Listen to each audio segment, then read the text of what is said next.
Question number 3 है, if A is equal to matrix दिया है उसने, ये हमारे पास मैट्रिक्स है और उसने मांगा क्या है हमारे पास कि A12 फाइंड करो, A23 फाइंड करो, ये उसने वैल्यू दी है कि ये जो है ना फाइंड करो। तो ये हम लिखेंगे, सोल्यूशन आप लिख लोगे और इसके बाद क्या लिखोगे, A11 का क्या मतलब है कि ये जो है ये जो 3 लिखा है ये हमारे पास किधर है, ये फर्स्ट रो में है और फर्स्ट कॉलम में है। रो हम इसको रो कहते हैं, ऐसे जब हम जाते हैं, जब हम ऐसे जाते हैं तो इसको हम क्या कहते हैं, कॉलम। तो इस वजह से हमने लिखा A11। अब इसके बाद क्या आएगा, A12 आएगा। A12 मतलब फर्स्ट रो है और सेकंड कॉलम है। ये हमारे पास क्या है, फर्स्ट रो और सेकंड, ये हमारे पास कॉलम है।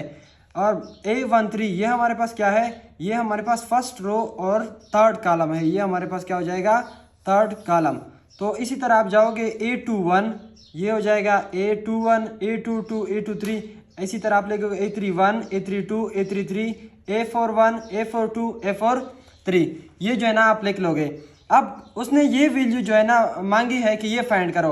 अब हमने फर्स्ट ऑफ ऑल क्या फाइंड करना है, A12 को फाइंड करना है। तो हम यहाँ पर देखेंगे कि A12 किधर है। A12 ये रहा, ये हमारे पास क्या है, A12। अब A12 इधर इसकी वैल्यू क्या होगी, इधर हम देख लेंगे, ये सेकंड नंबर पे है और ये किधर है, ये वाला, ये 2 है। तो हम लिख लेंगे कि A12 जो है वो बराबर है किस चीज़ के, 2 के। अब इसके बाद हम क्या करेंगे, ये A23 को देखो, A23 इसने हमसे मांगा है A23 को। तो A23 किधर है, A23 को हम इधर देखेंगे, A23 ये रहा। यहाँ पर हम इसकी वैल्यू को देखेंगे कि A23 की वैल्यू किधर है, एक ये वाला। सो 0 इसकी वैल्यू है। तो हमने लिख ली कि A23 जो है वो बराबर है किस चीज़ के, 0 के। तो ये भी हमने फाइंड कर दी। अब हमने क्या फाइंड करना है, A32 को फाइंड करना है कि इसकी वैल्यू क्या होगी। A32 को हम यहाँ पर देखेंगे, A32 जो है ये रहा और यहाँ पर इसकी वैल्यू क्या है, ये हमारे पास सेकंड कॉलम में तीसरे नंबर पे है। तो इसकी वैल्यू है हमारे पास 1। तो ये इसकी वैल्यू आ गई। अब इसके बाद हमने क्या फाइंड करना है, A43 को फाइंड करना है, A43 को। A43 यहाँ पर हम देखेंगे, A43 किधर है, ये रहा A43। अब A43 की वैल्यू यहाँ पर क्या होगी, ये है, ये 6 जो है ये इसकी वैल्यू है, यानी कि ये इसकी जगह पर है। तो हम लिखेंगे कि A43 की जो वैल्यू है वो हमारे पास क्या है, 6 है। वो हमारे पास क्या है, 6 है। अब हमने देखना है A13 को, ये हमने फाइंड करना है A13 को।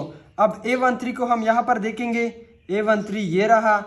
अब इसकी वैल्यू क्या है, इसकी वैल्यू ये है -4। तो A13 हो जाएगी हमारे पास -4 के बराबर। अब इसके बाद हमने क्या करना है, A33 को फाइंड करना है।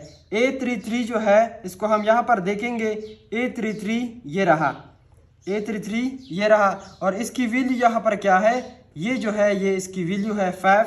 सो A33 को मैंने बराबर कर दिया 5 के। तो ये हमारे पास हल हो गया।